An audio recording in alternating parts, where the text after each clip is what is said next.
The Spartans said they would flinch, and they did.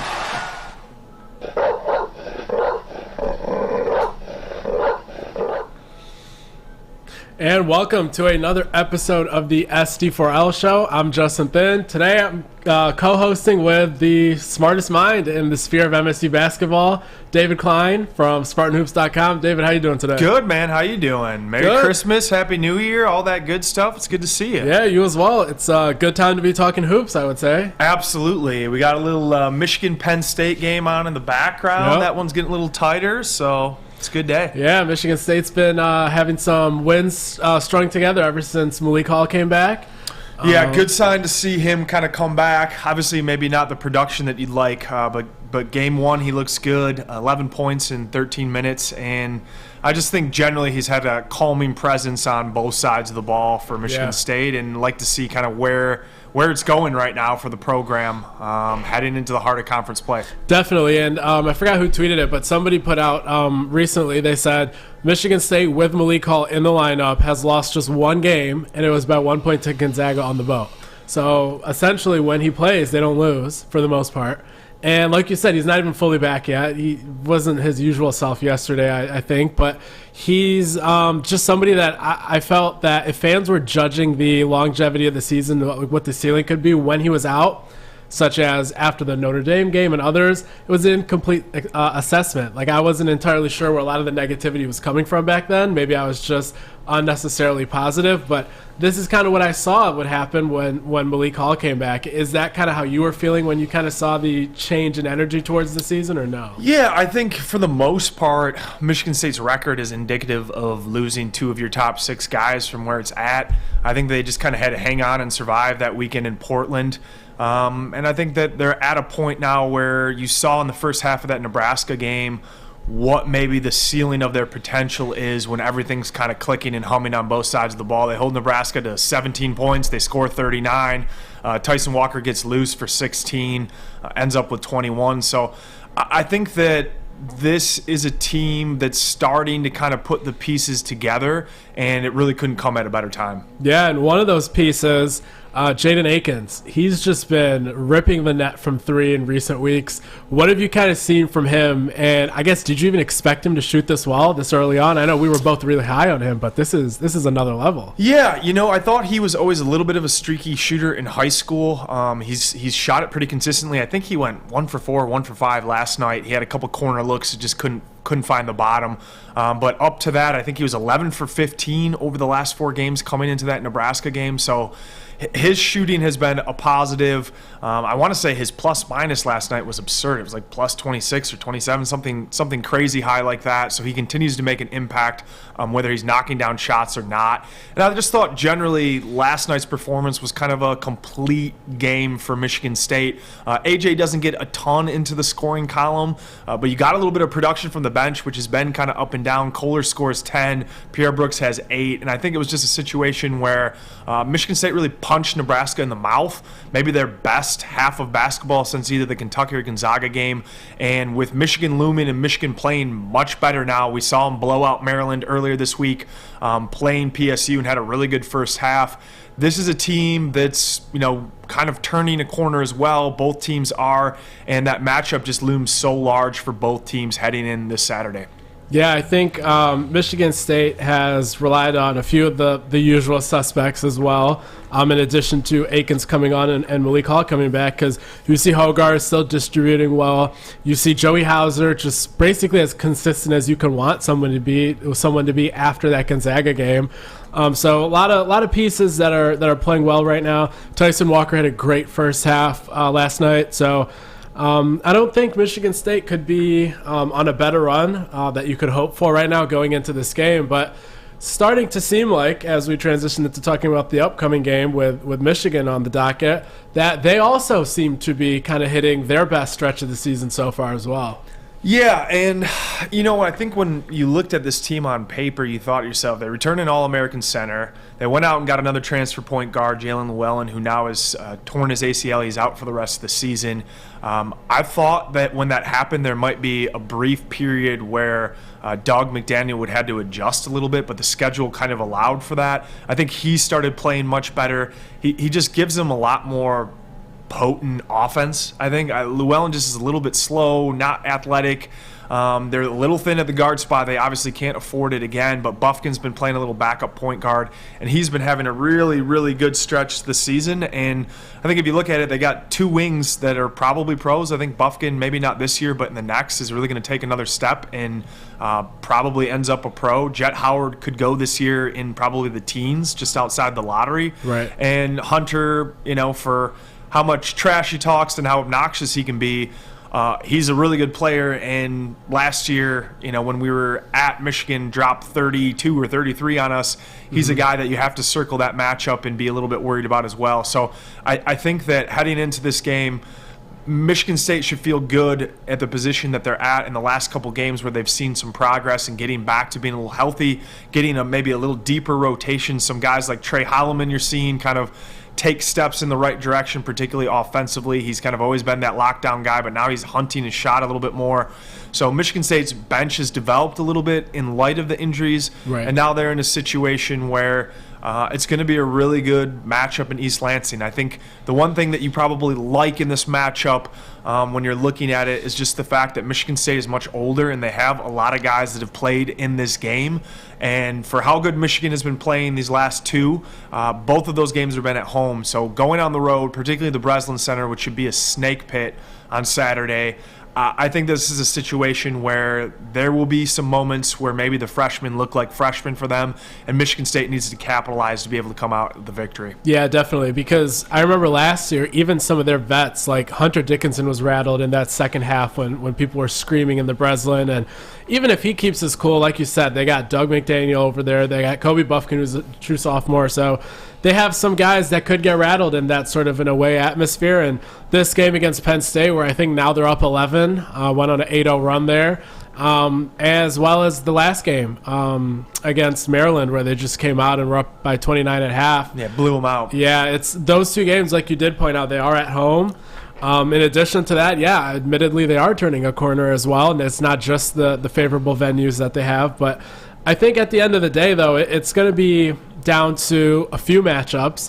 It's going to be how big of a disparity can AJ create at the point guard spot, I think, between him and Doug. And then obviously the center matchup. Can Marty stay out of foul trouble?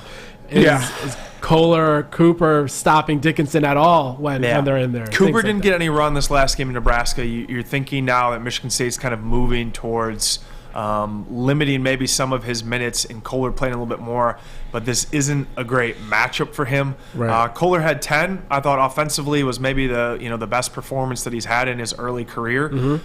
Defensively, when I went back to watch the game, had 14 points scored on him, so it was a little bit of give and take still on that, and that's kind of maybe what we expected going into the season. So it's nice that at least one side of the ball is starting to come along for him a little bit.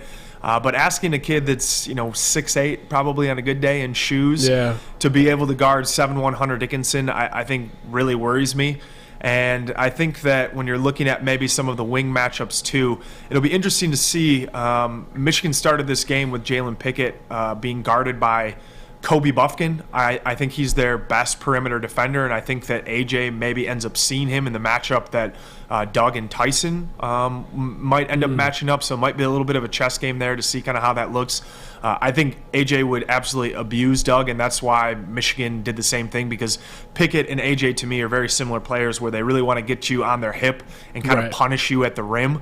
So it's a situation where I think there's going to be some back and forth about where these matchups are going. But like you said, the big one is how does Michigan State guard the post? And last year they did it very effectively, where they basically said, we're not going to give up any double teams on Hunter. We're going to let him score his, and then we're going to lock down the perimeter. And they did that very effectively, and Michigan State won, I think, by 16 or something like that. The second game they tried to do that, and Hunter just ended up demolishing them. Bingham didn't play a good game. Julius Marble got absolutely destroyed. And I think the one thing that I'll say about this is Bingham was always better on maybe kind of bigger guys that were maybe a little bit less tall. I don't think that he ever really played a great matchup against Dickinson that I can recall when they played. I think Matty has the physicality and some of the strength to be able to withstand some of the post position that Hunter tries to get each game. So I think in terms of you're just looking at maybe the defensive matchup, this is going to be maybe the toughest one that Hunter has seen since Michigan State has played him, since it's been in his career. But Matty has to stay out of foul trouble because, like we said, if he gets a couple early quick, that sends the entire center rotation in tailspin. I personally would like them to just play small ball, make Hunter score over the top on either Hauser or Hall, but then having to come out and guard the perimeter, which might give Michigan State an advantage in terms of offensively. I'm curious to see what they do. I think they dig down a little bit. We've seen that a little bit more from the guards, so maybe they dig down a little bit off certain guys. But you can be very, very certain that Hunter's on the top of the chart in terms of the scouting report and how Michigan State handles it and how he just comes out. Because if he comes out and they play him in single coverage and he misses a couple and it starts going Michigan State way, I think that they can live with that. If he comes out and he absolutely starts dominating there, I think that Michigan State needs to be quick to adapt and find the ability to pull the right triggers, push the right buttons, and make an adaptation during the course of the game. And I'd say that's the biggest one I'm worried about. And then, the two wings, again, for Michigan, both probably pros, Jet maybe this year and Kobe the next. I think that Michigan State has to do a nice job of giving them no airspace and just really not letting Jet Howard get to his spots, because when he does, 6'8", very lengthy, good shooter, it's going to be problematic. So again, does Malik Hall play him some? Who gets that matchup originally? I'm not 100% certain. If Aiken starts, maybe he's the one that ends up getting Buffkin, and then you're kind of sliding it over. So it's interesting to see the chess match that'll occur in this game during the course of it. Yeah, and it appears that there was a delay for 5 or 6 minutes. They were wiping up the court because appears Hunter Dickinson broke his nose. Blood was just gushing and dripping all over the place, but I see him on the bench now smiling, so it must not be too bad. But if that is a broken nose, I wonder if he's going to be over there playing with a mask, playing phased, not looking to draw contact. Probably not, just wishful thinking. But it's it's going to be a great matchup because, as you said, since Hunter Dickinson's been at Michigan, this is definitely the toughest starting center he's faced against at Michigan State. But it's also the biggest drop-off if he gets that starter into foul trouble, probably. Yes, agreed, 100%. And I think what you've seen from Matty is maybe some of the offensive production has dipped a little bit from him. But what has increased is his just glass cleaning ability. I think that he's been more active blocking shots. I believe that he's rebounded at least 10 rebounds the last 3 games, which I think is a very good sign. And I just think Michigan State's general presence physically on the glass is much better when he's in the game. So if he can stay out of foul trouble, he's going to probably have to play 25 plus this one. Maybe they flirt a little bit with the small ball lineup. I think Terrace Reed, who's the backup for Michigan, also a freshman, is playing around 8 or 9 minutes a game. So maybe you sprinkle that in when Terrace Reed checks in, you have Kohler check in, and you have that freshman on freshman matchup. I think, again, you just kind of have to watch as the game evolves and see which levers you need to pull at the right time. And I thought Michigan State did a nice job, the staff did a nice job of it in Nebraska game, kind of getting the right guys at the right moments and pulling the right pieces to be able to kind of come out swinging. Yeah. So we hope we see that again. And if Kohler does have to come in and guard Terrace Reed, I think he'll have some confidence from what happened the last time those two were matched up at the Iverson Classic practices. Yeah, no doubt. So, but yeah, I don't think he. I don't think Terrace is the same player. It seems like he's put on a lot of weight since then. I don't know if it's all good weight or some of it's bad weight or not, but I think, Jackson Kohler can come in and not actually be outmaneuvered, and his relative slow-footedness might not be as much of an issue in that matchup for sure. So I think, if for some with some hope, if they can get Hunter into some foul trouble, I know he's usually pretty good at that. Not the most tenacious defender. But I think if they can somehow keep that in a neutral sort of a setting and not have Hunter put 30-something on him like in Game 2 at the Breslin, I don't see how Michigan State doesn't win this game. I suppose Jet Howard could go off if they contain Hunter relatively, but Yeah, I mean, Kobe Buffkin's good, a future pro, like you said, but to me, this Michigan team doesn't seem to have as much depth going down the roster, where if you say, if we can contain Hunter, there's so many other guys that can go off. I don't get that feeling whatsoever. Yeah, I think that, containing Hunter is a story in itself. I'm not sure if they have the personnel to be able to 100% When I say contain, I say maybe Yeah. 24 points instead of 34 points. Yeah. Not like 10 points. I think he's going to probably come pretty close to getting 20-25, but I think that if you can make him do it where he shoots, 8 for 20 instead of, 14 for 20. I think the difference is making him as inefficient as possible. And again, just whether you mix up the looks, if he's getting digs down, whether they throw some double teams, I just think keeping him on his toes and, again, keeping Maddie out of foul trouble is going to be big there. Just to touch briefly on the bench, I think you're right about that. Michigan got some production out of this start in this Penn State game I watched before we headed over here. Joey Baker hit a couple threes. Terrace Reed had 4 points in the first half. That's kind of been atypical for them. They really haven't gotten much production off the bench now that Doug has kind of moved in the starting lineup with Llewellyn's injury. So this is a situation where I think whether Hall comes off the bench or Akins, I'd assume it's still going to be Hall coming off the bench. You got some stuff that you saw out of Brooks, at least some shot making. Kohler's at least giving you a little bit of a boost, and I think Trey Holloman can come in and defend and just give you a presence there. I think Michigan State has a little bit deeper, even though maybe the quality for both units isn't overly great. But I think Michigan State goes more 7-8 deep, where this Michigan team really is more like 6 or 7 guys, and I think that they kind of have to live and die by how the starters play. So again, if Michigan State can rattle some of the freshmen and get them out of their rhythm early, if the Breslin can get rocking because a couple shots go down for Michigan State, especially from beyond the arc, I think that this game can flip a little bit, and you just have to kind of hang in there, because we saw from Michigan State, very capable of going on runs. I think they had 3 10-0 plus runs in yesterday's game, and they also had some periods where they really stagnated and they just couldn't put the ball in the hole. I think that's partially as a result of just not having a go-to low block scorer. Michigan, on the other hand, has the go-to low block scorer, but if they stop missing shots on the perimeter, sometimes that gets into guys' heads. So it's almost kind of like a flip conundrum there, and I think the start of the game is just so important for Michigan State to get off early, hit a couple shots, settle in, realize that this is a game that you can take control of, and if they do that, I like Michigan State's chances. Yeah, definitely. And now Michigan's opened it up to a 14-point lead in the second half. But Penn State, just that's turned into a great win for Michigan State, regardless of how this one turns out. They went over to Illinois and they won that game, and then they beat Iowa a couple nights ago. And Jalen Pickett, I mean, I guess Zach Edey will probably be most people's choice for Big Ten Player of the Year. But for me, if Penn State makes the tournament comfortably, just meaning like not on the bubble on Selection Sunday, I think Jalen Pickett, for me, I think he's the best player in the Big Ten, or at least the hardest guy to scheme against, because he does it with assisting, he does it with rebounding, and he does it with scoring.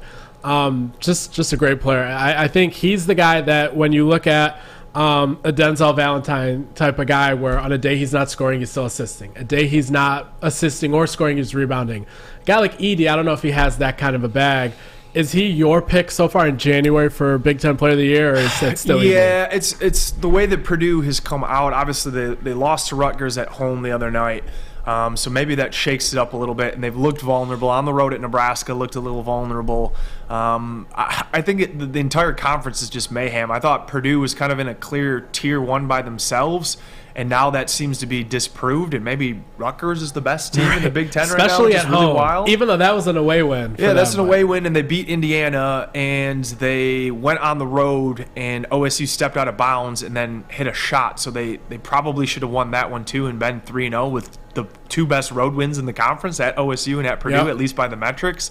So I don't know what's going to happen. It's so hard to predict because we're just kind of dipping our toe into this part of it. Yeah, that's true. Ask me the question when we get to the middle. I think right now Zach Edey is the clear front runner, but I do think that if Pickett can continue to put up the production and Penn State finds a way to maybe finish 5th, like top 5 in the conference, I think there has to at least be a consideration for him because, like you said, he's been dynamic.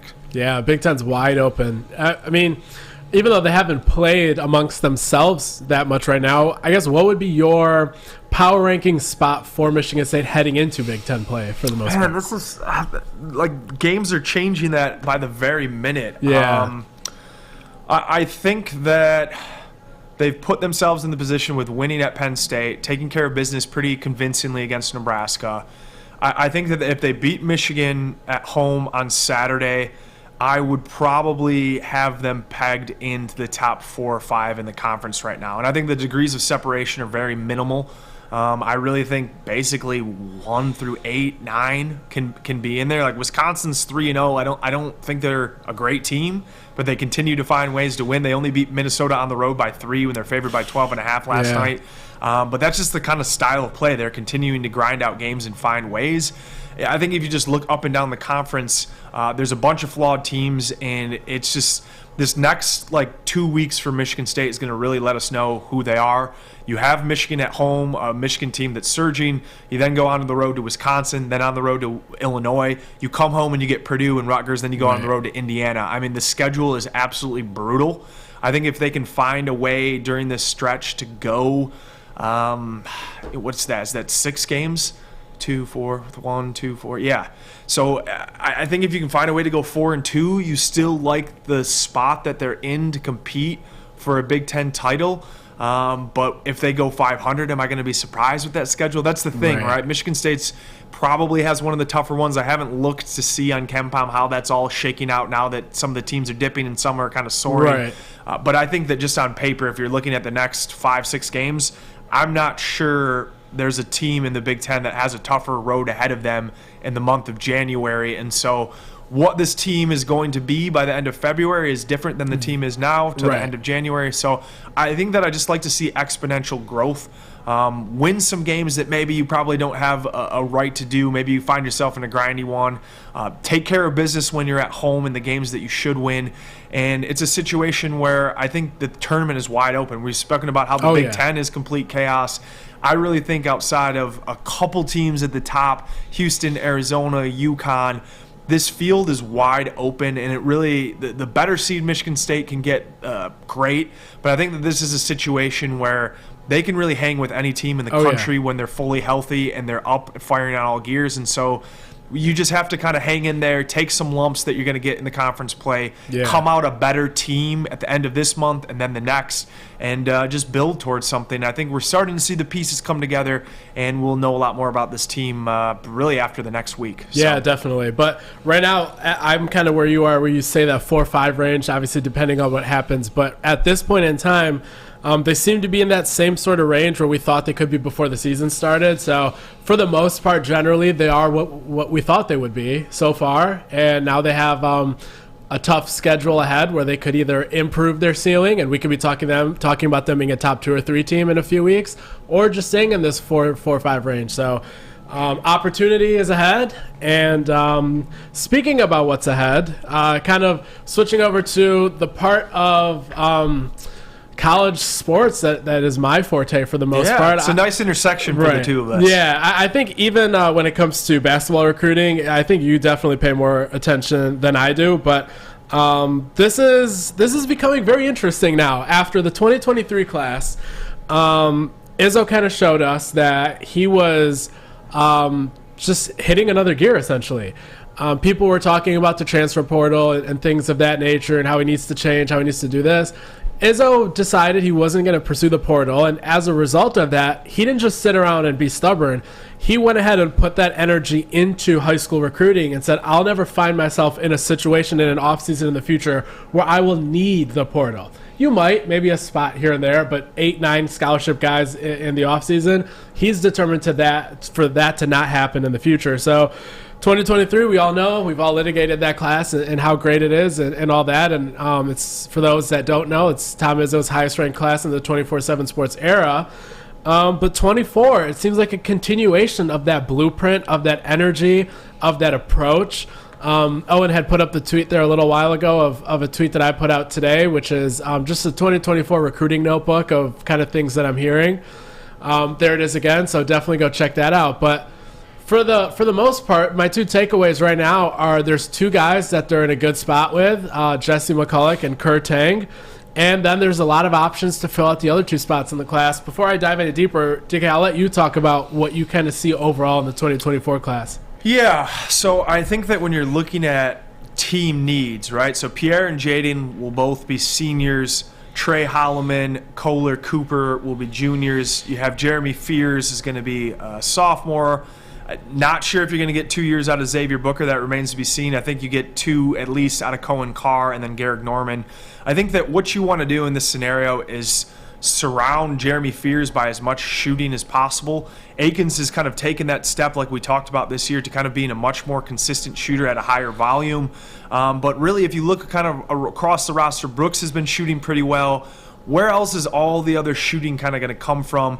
And the 2 guys that you mentioned most that Michigan State feels in a pretty good position right now, Kerr Tang, who's a 6'4", 6'5" shooting guard out of Massachusetts, and Jesse McCulloch, who's like 6'9", kind of more in the Hauser mold, where he's more of a pick-and-pop guy, perimeter guy, maybe a pinch more athletic than Hauser, but not like a great athlete by any measure, more of a skill player.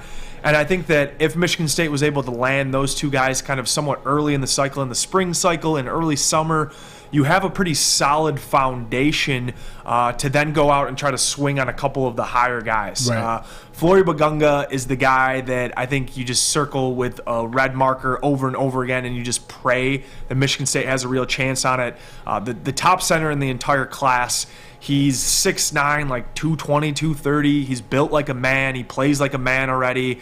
I think that if Matty Sissoko doesn't opt in to stay a 5-year, which is always kind of a dice roll, they're absolutely going to need to go out and get another center. I just don't know what you have yet in Carson Cooper and Jackson Cooler. It's too early to say that either of those guys is a bona fide 25 to 30-minute starter at this point. Yeah, next season's a very big swing season, I think, for both those guys.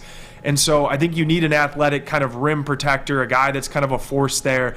He 100% checks all the boxes. The other guy that they were looking at, center James Brown, just committed to UNC. Yeah. The bright spot about that is at least he's committed early and you're not wasting resources and time on that, so I don't mind that necessarily.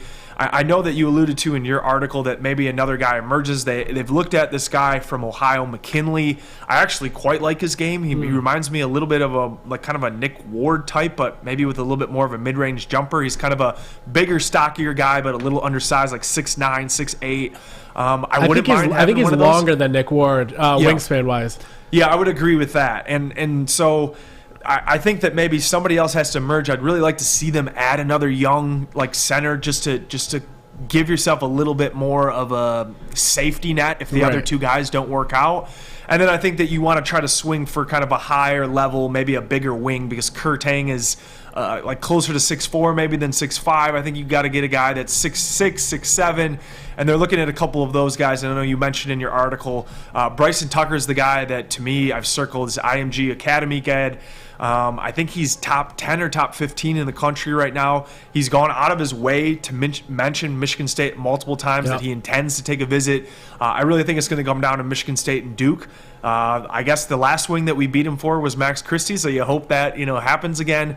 But I think it's a situation where there's a couple other guys, and maybe you want to touch on those that Michigan State's taking a look at. But I think you need 2 wings, and you need a power forward and a center in this class. You could take a combo guard like you alluded to as well. I don't know if it's necessary given some of the guard depth that you have on the roster that should remain.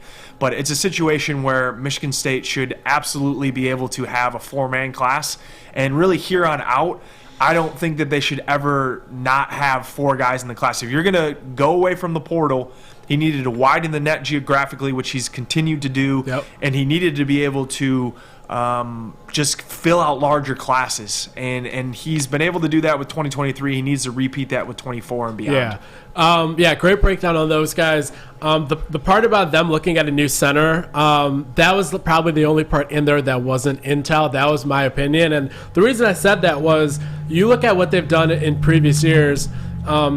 In the Jackson Kohler class, they went and found him later on. Now, if he becomes what everyone expected is to be determined, but that's the guy that went out there, they found late in the cycle, and he ended up being ranked higher than Isaac Trout. Different positions, kind of different molds, but you get the idea. They're able to identify the late rising kind of kid, all the way in Utah, on the other side of the country. So I have faith that if they don't land Flory and if they don't feel that Aiden Sherrill is the kind of guy you pair Jesse McCulloch with, they're going to still pursue him full out. But If they want to get a pure center, I think they can go find one. They've showed the prowess to go do that at the end of the classes. Different positions, but Cohen Carr, Garrick Norman, they weren't on those guys for a year and a half. So I have total faith that if they feel that they need to go find another pure center, they can find one if they needed to. Yeah, that's what you hope. I think Aiden Sherrill's more of a power forward. I know when you're looking at Jesse McCulloch and him, I think Sherrill probably has a little bit more upside. He's 6'11", he's longer, he's more athletic. Similar shooters where they prefer to more play in a face-up game or from the perimeter.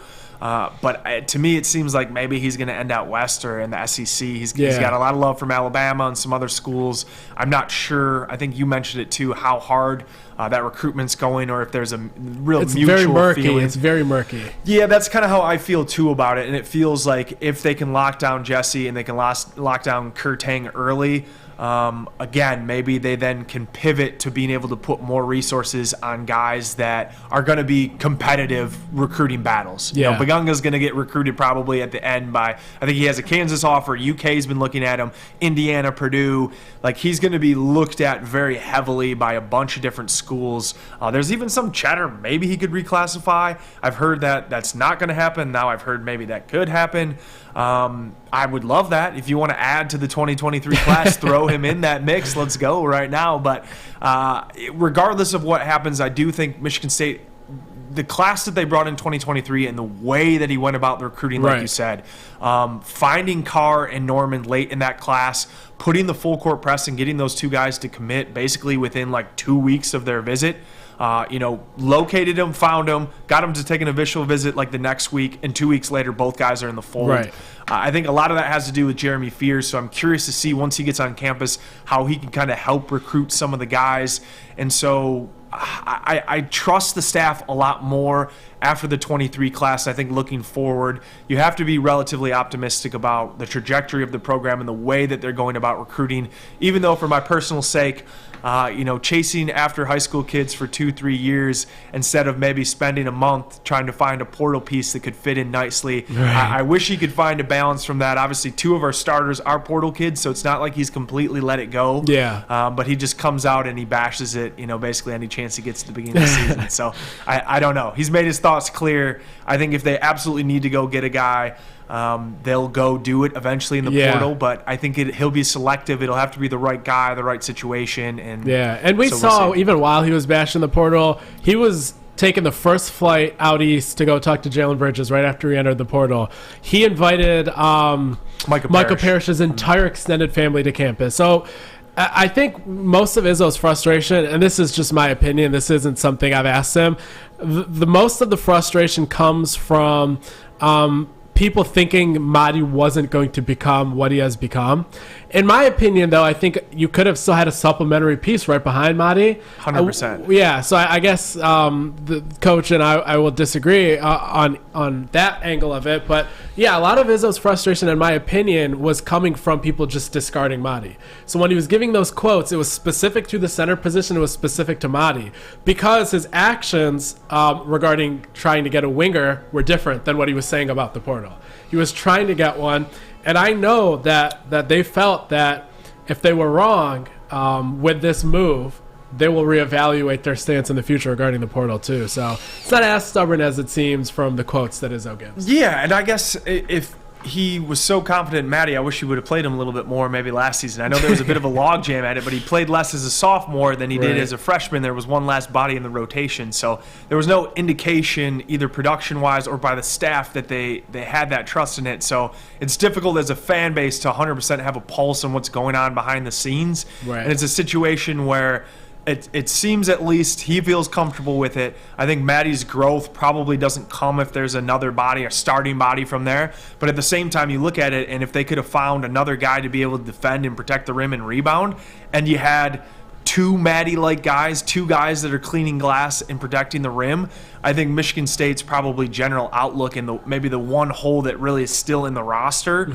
is covered up a little bit, and maybe the entire outlook for the season looks a little different. So he went a different route. I think we've kicked that dead horse so many times. Yeah. We're too far in the season to worry about it. But I do think like just trying to understand the philosophical part of it. And I think he's going to have a decision again this year, because if you don't end up retaining any of the seniors, if Hall, Hauser, and Walker all decide to go, You're basically saying Akins is going to be a starter, which he has a little bit. I think you feel comfortable with Hogard and Akins in your backcourt. Holloman's there. Fears is going to be dynamic. I can't wait. I think that's still a very electric 4-player rotation in your backcourt. What does the wing look like? And that's the question maybe that I have. Pierre Brooks has shown some spurts where he can put the ball in the hole. He hasn't shown the ability to defend. Are they going to be able to rely on him to play 30 minutes per game next year? Is Cohen Carr a guy that's going to maybe have to play some on the wing? I think that they have an interesting decision on that. Norman's probably going to have to play some 2 and 3 because of some of the logjam here. He's maybe going to get squeezed out a little minutes.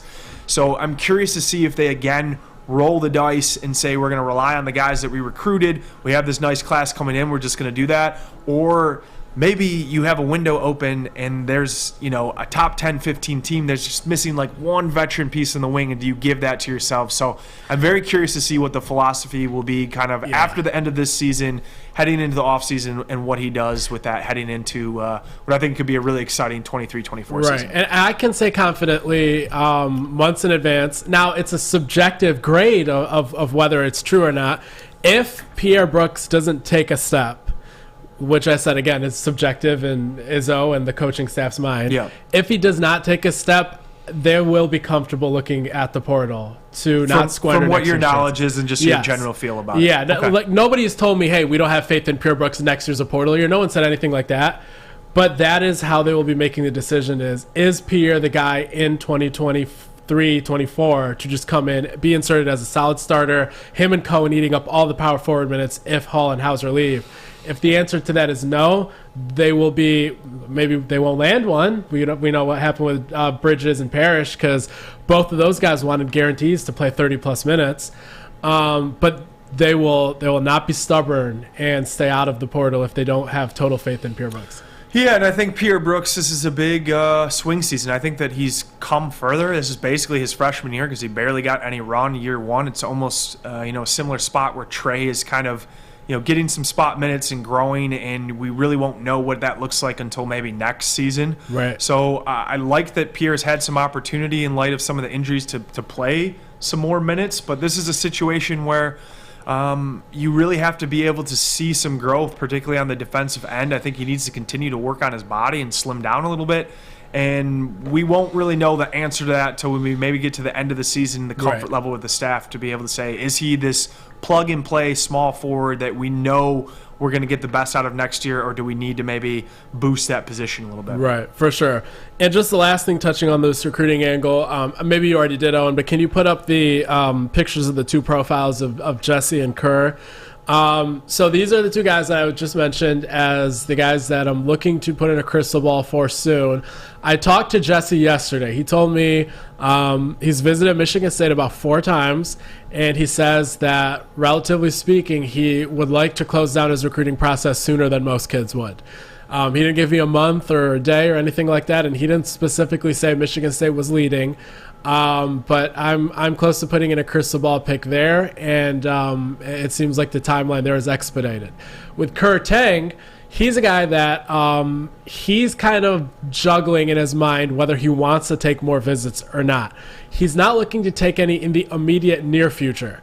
But Providence is one school that has done a good job with him for over a year now.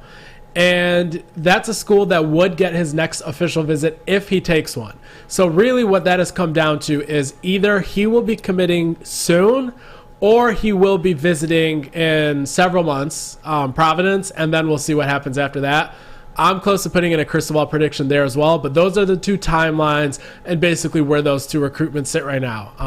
But yeah, that's DK. Anything else on the recruiting side? No, if Kerr wants to stay closer to home, I could see him choosing Providence, but has Ed Cooley ever made a Sweet 16? I don't think he has. Yeah, it would just be it's a downgrade in the program there. So you'd like to think that Michigan State should be able to throw a little bit of their weight around and hopefully convince him to come hop aboard, because we'd love to have him. So yeah. Even if he does end up taking that visit, it doesn't concern me as much. That's why I'm kind of willing to put in the crystal ball before we find out what's happening with his visit schedule. So I agree there for sure. Just kind of running through a couple of football topics here before I wrap up the show. Jeremiah Beasley, 2024 4-star linebacker. From Belleville, Michigan. He's the half-brother of Malik Carr, who is obviously the Michigan State tight end right now. He's a guy that put out a top 5 while he was at the Sound Mind, Sound Body Camp at Ford Field last week. Michigan State made the cut down, as well as Michigan, Tennessee, and a few others. He's going to be making a commitment in March, he told me while at the camp. He's going to be deciding between, honestly, I think Michigan State, maybe Michigan. I think he's leaning towards Michigan State right now, as the crystal balls from me and my colleagues at Spartan Tailgate outlined. But pretty much that's the only real tangible recruiting update on the football side of things, so I wanted to touch on that. Then the other sort of relevant football topic right now, though it does not directly pertain to Michigan State. It's a school they recruit against and the school they play against. Jim Harbaugh rumors seem to be coming back to the fray, as they do every single January, despite him saying they won't the next January. And right now he was linked to the Carolina Panthers a few days ago by The Athletic, to which he said, who knows about the future, but I think I'm going to be coaching Michigan. So very strong rejection there.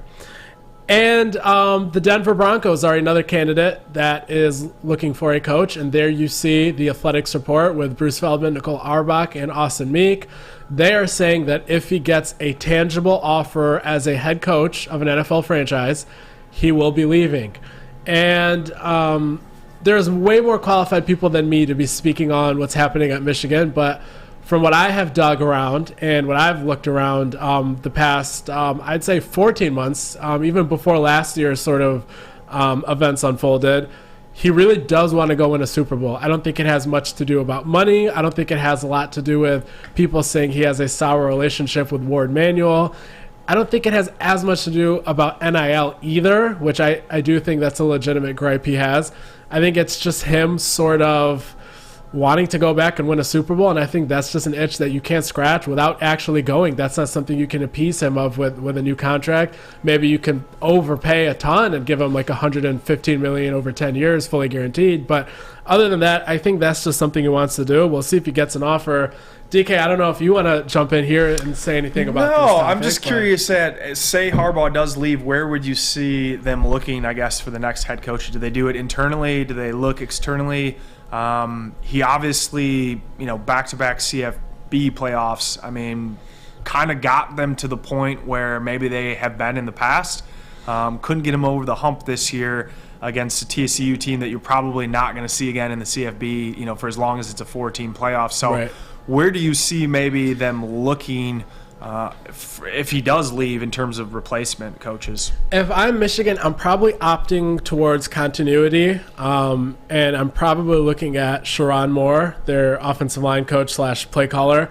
He's a guy that can keep together most of the core roster, which I think is crucial because, and this is what makes this even more, I guess, hurtful to Michigan fans if Harbaugh leaves, because in my opinion, next year is his best shot to win a title for his alma mater that he's ever had.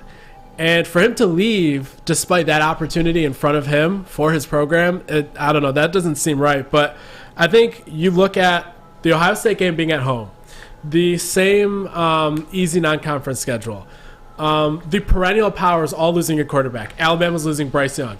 Georgia's losing Stetson Bennett. Ohio State's losing C.J. Stroud. Those were 3 of the top teams in college football this year. If Michigan reaches the playoff next year, those teams are all without a perennial quarterback unless one develops, like, Devin Brown at Ohio State, for example. Michigan would have had a golden opportunity to take a relatively stable roster into the same exact position as they did with less hurdles than last year. And because of that, I think you got to keep your current roster together. You got to have continuity with Sherrone Moore. Plus, the external candidates just aren't as appealing to me right now. Like a couple years ago, I would have been all over Matt Campbell from Iowa State.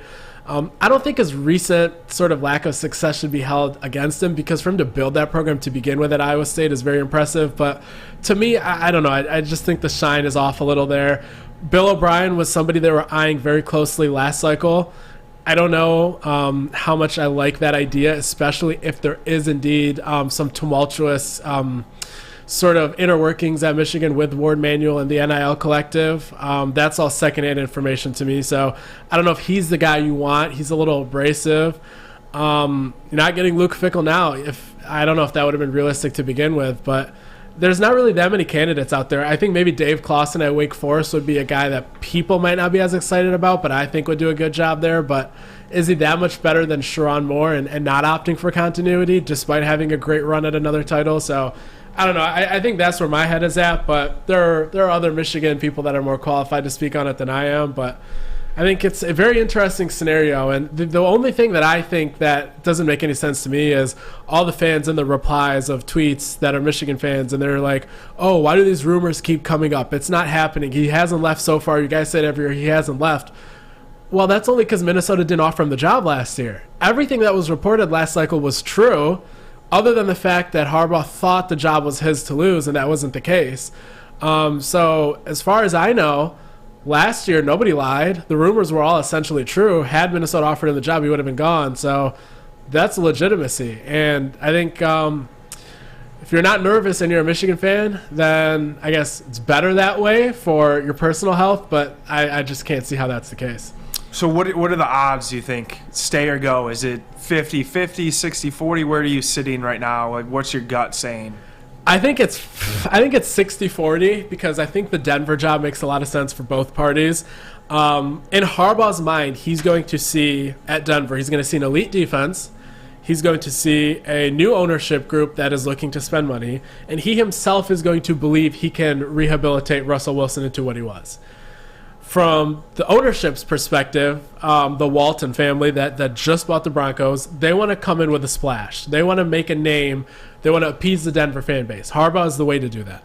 They have the money to do that. They're going to be able to pay $4 or $5 million more than what he makes currently on Michigan at the very least as the bottom line price. And he's a guy that, hey, even if Russell Wilson can't be fixed, Harbaugh's going to come in and make a run game that's going to be one of the best in football. That's one thing you can say about Harbaugh. Kyle Shanahan's up there. Harbaugh's up there. If I'm designing a run game, that's who I'm getting. And the defense is what it is. So I think he's going to come in. He's going to be able to win some games. Can he stay there 5 years? I don't know. That's where I think he kind of wears out his welcome at a non-college setting. But I think it makes sense for both sides, and they should offer him, just removing any sort of emotion from that. If you can get Jim Harbaugh and you're the Denver Broncos, I don't see really anybody that would be a better choice right now other than maybe DeMeco Ryans, the 49ers DC. But can he fix Russ at all? Then you're basically admitting defeat on that project. So I don't know. I think Denver should offer him, and I think he's leaving if they do. So I'll say 60% that he's gone. Okay. Well, it'll be interesting times, especially for the rivalry. He finally, beats Ohio State back-to-back years. He beats Michigan State this year. Again, gets to the CFB. So I guess how would fans feel, do you think? Like, it took him some years to get there, but he kind of achieved maybe what they thought he could? Because I don't know, at least for me personally, up until this year when this kind of bracket unfolded in the way that the season went, I didn't think that there's a complete juggernaut where Michigan was going to get waxed if they had made it to the title game. Yeah. I think if they had played Georgia, that's still a game where they could have hung around in. Mm-hmm. So this, to me, again, was kind of the year where you're like, maybe they could have gone to the national title and won it. Yeah. But I think most years it's, the run game's great, particularly the way that they've done it in the Big Ten, and Ohio State's kind of playing more of that air raid offense where they haven't really – like you've said before in group chats where they were going out to beat Clemson, and now Michigan has changed their brand of football, or at least they've emboldened the brand of football that he's always wanted to play, which is just a big, beefy O-line and run it down your throat. So maybe there's got to be some adaptation there from OSU to be able to get over their hump in beating Michigan again. But I don't know if Michigan's ever really capable of winning it, and maybe this is just a scenario where he really did kind of reach the peak of the mountain for what you have at a school that, doesn't play the rules the same way as maybe some of the SEC schools does, and I think that's fair. Yeah, I think the way that I would answer the question of how would you feel if you're a Michigan fan, if Harbaugh leaves before this next season, and I'm a Michigan fan, I'm not too happy about that because, as you said, you're correct that this was a great opportunity that they just had. This was a great opportunity. TCU they can beat. Georgia was much more beatable than the previous year. Last year they had no shot. This year they had a legitimate shot. Next year, I would argue they have a better shot for the reasons I laid out earlier. For him to not give it that one more year while JJ is there, Donovan Edwards is there, great portal class coming in, easy schedule, all those other things. for him to leave before this one final shot, that would leave just a sour taste in my mouth as a Michigan fan, despite him doing a lot of great work and getting him back up to this level. If he were to have left after this upcoming season, even if he fell short and they didn't win a title, at that point, if I'm a Michigan fan, I'm just thanking him for his work, and there's no ill will. But to me, if he leaves before this next year of this title opportunity, it's not sitting right with me if I'm a Michigan fan at all. Yeah, fair enough. Well, I guess we'll hold our breaths and see what ends up happening. But I'm sure there will be a timeline meltdown if it does. So. I'm sure the chief of propaganda will be very sensitive to Michigan fans' feelings, and there will be nothing to see on the timeline. But DK, a fantastic show. Always great picking your mind on MSU hoops recruiting, and all the Harbaugh happenings as well. So yeah, absolutely, man. Thanks for having me. Yeah, appreciate you guys joining in. Appreciate you tuning in as always, and we'll see you guys next time. And I will add, keep an eye on the timelines tomorrow. There's going to be a big announcement regarding the future of this show, so we'll see you next Wednesday.